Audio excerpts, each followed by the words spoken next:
Okay, so for question 6, they ask us the vector sum is question mark vector A plus vector B plus vector C. Okay, so let's look at this problem.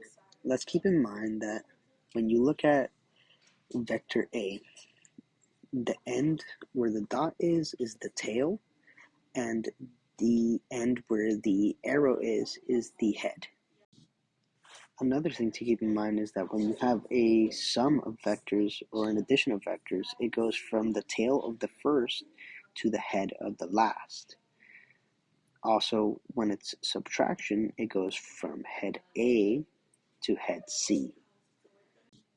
So on the graph to the left, we see that vector A begins at 4 and ends at 1.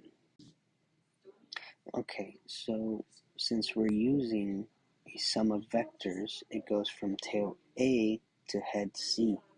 So we know that we begin at the red dot, which is on tail A. We then draw the line to head C. This is vector S.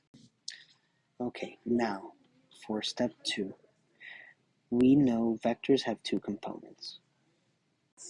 So on the graph to the left, we have the x component and we have the y component. And since we're talking about components, it's going to be u. Try and think about it in terms of slope.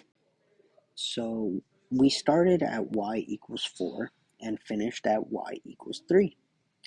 That's a change of -1, so it's -1 uy.